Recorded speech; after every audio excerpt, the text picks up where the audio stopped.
Hello there, world of tankers. Welcome to the channel. I'm, of course, your host, Droodles, Blitz, and in today's video, we are going to be playing in this Tier 10 British tank destroyer, the FE2-5B183, as it is currently update 8.6, as you can see in my festive garage, and the massive change to the armor and PBR on the 183. And I think the vehicle looks fantastic. I'm really happy that Wargaming is adding PBR files to a Tier 10 vehicle every single update. I wish they did the whole line. I wish they did the 183, the Tortoise, and the AT, and then they do the next line, blah, blah, blah. But unfortunately, it seems like they're just doing the tier 10s and then some sort of premium because, you know, gotta make that money. But either way, we are going to be doing a full down review on the 183 in today's video. Has the vehicle changed with its armor, or is it still the same old 183 as before, being the boomstick? Well, let's start off with what has changed on the armor. This here is the previous 8.5 183. You can see the turret is about 120, at thickest goes up to 225, and the middle part, yeah, it's a bit troll here, 280, but for the most part, you really don't bounce a 183 turret. It's very easy to penetrate. The upper plate is 215, and the lower plate is 118. If we make our way to the new and improved 8.6 183, the turret is definitely stronger. It's 460 on these cheeks here. The upper part is 280, you'll get bounces there, but the lower part is only about 190, so you're not going to bounce the lower part of the turret at all. In fact, center on as well, if the turret is only about 150. So if you are going to shoot at the turret of this tank, shoot right around here, and this is going to be your best chance. Apart from that, don't bother. Now, when it comes to the engine deck of this vehicle, it's only 33 millimeters thick, and that is something important that you want to keep in mind, because 33 millimeters means that any round that is over 100 millimeters can overmatch the tank. And wait a sec, what does that mean? Well, if we go to a vehicle, let's say like, you know, the T62A or the Object 140, oh, yeah, these carry 100 millimeters. That means that you can fully overmatch the engine deck of a 183 if you can shoot it, which, as you can see, it's quite an easy shot. So you just shoot this here, and you will always penetrate the vehicle. That is pretty easy. In fact, I got penned twice on the engine deck just in my testing of the vehicle. So, yeah, gotta be careful there. That engine deck is very easy to penetrate.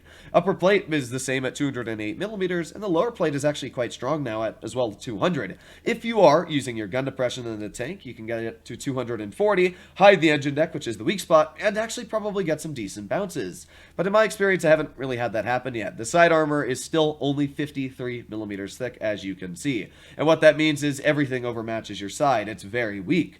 Now, one plus for the 183 is that you can't be HE'd in the side anymore. As you can see, the weakest spot is 107, where it previously used to be a very easy penetration. Now, it has shells from tier 10 heavies like the FE2-5B, Chieftain Mark 6. That will still cut through the 183 side. But apart from that, it's not that easy of an HE. As well, when you used to be able to hash through the lower plate of a 183 with, again, a Mark 6 or a Chieftain, you can't do that anymore. It's not the same. So that's good for the 183, but armor-wise, we're going to see how it works out in this battle. The enemy team has an E100, a Sheridan. Those are the two tanks that you're going to specifically see shoot at me. We're going to see how the armor works out. Now, one thing I want to point out to all of you is do not play the 183 like an aggressive tank. The armor is not changed enough that you are going to be able to play this thing like a frontline tank destroyer. And that's the biggest thing I'm a little worried about with the 183, is that people are going to get the false confidence of this vehicle's armor buff and think, ha, I can frontline in it now. No, you can't. Don't try and frontline in the 183. You will die very quickly, and it will not be a very enjoyable game for you. You might get one shell off, but yeah, the armor is not good enough. As I said, the hull, it's only about 200 millimeters thick, and sure, that's decent against tier 7s, but this isn't tier 7, this is tier 10, and tier 10s have around 250 millimeters of pen on average. So right now, I'm trying to think, do I want to push the Sheridan or do I want to stay back? I mean, as you saw from those replays there, I've only played 2 games in the tank so far. So these are just the first 2 battles that I played in the tank. I wanted to show you what I did in it. So yeah, here we are. So I'm thinking, alright, the enemy team has had a couple tanks spotted off to the side, but that's the Sheridan spotting me. That's not good.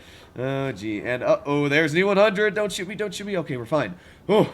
So now we got the Sheridan off to the side. Now this, obviously a pretty easy penetration. Boom, nice tap into the Sheridan. However, you'll notice he goes right through the engine deck. As I said, it's only 33 millimeters, so easy overmatch every time. So there you go, first pen into the 183.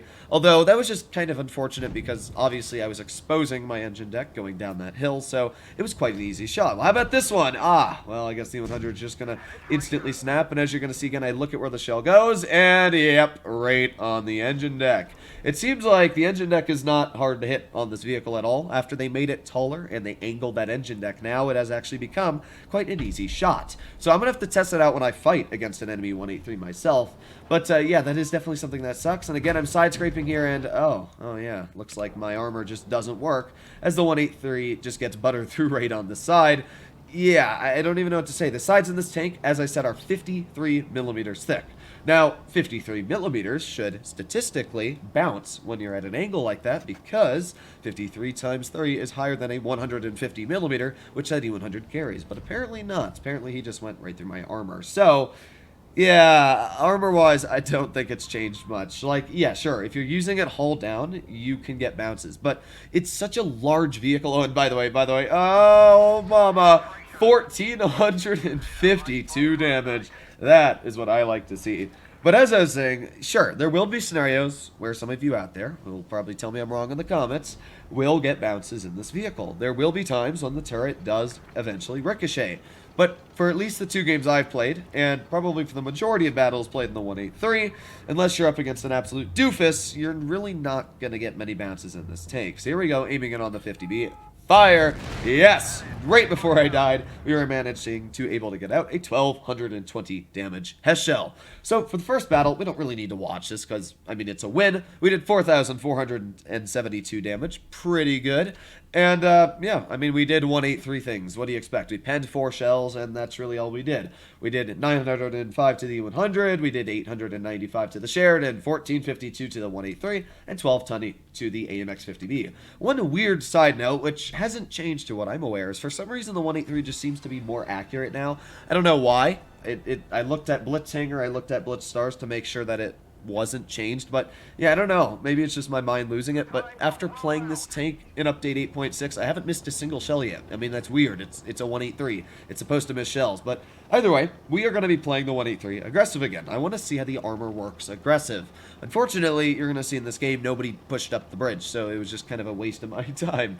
Either way, we're going to see just exactly the tank can do. So the enemy team, they've got 2 183s, they got an E100, a Krandong, they got a 50 TP, a K91, and a Skoda T50. Now, I will say that you should expect to see a lot of 183s roaming around on the battlefield, so if you would like to easily counter them, maybe pull out tanks like the Skoda TVP 5051, or, you know, other very high damage vehicles that kind of just ruin the 183's day after it shoots. Bat shot 2 on 25 ton will easily outspot it. But oh boy, here we go. We're loading in a Hess shell. I know that I'm tall enough after the new update to aim over this bridge, and, well, yeah. Sorry, Skoda. Bye-bye, back to the drawing board. Yep, that's the 183. It's still stupid as ever, just ruining people's games. Just no from the Skoda. That's great. So now I'm going to try and reload my shell, which isn't very hard. You just gotta wait. And now we got 2 183s. We got the one in front, which seems to not want to really hold that bridge. And then we got the one all the way in the far back with 1,184 hit points. So I'm thinking to myself, okay, what do I want to do right now? Do I want to deal with the 183 in the front or in the back? Well, let's see if we can get a Hess shell out. I want to do it. So there's the 183, aiming, and, well, we're just going to fire it.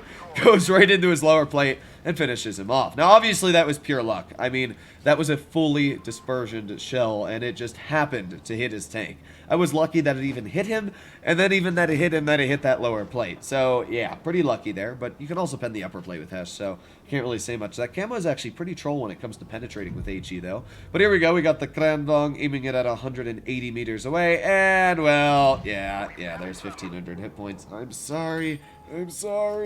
Either way, you can still see where the 183 does its thing. Its gun still does everything it did. And armor-wise, I mean, don't expect it to do much. Here we go, we got an E100, and I think the E100 does shoot me, if I'm not mistaken. I purposely drove out to see if we could get a bounce. You can see here, just kind of angling my tank towards him, and, well, you're going to notice it goes right through my upper plate. So, upper plate does not bounce. If you expose the hull, you will be penned. I do think the turret will get bounces, but because the tank is literally, like, the same height as an E75, good luck bouncing stuff with a tank that's the size of a football field. So we're at 4,892 damage, and all we got left is the 50 TP.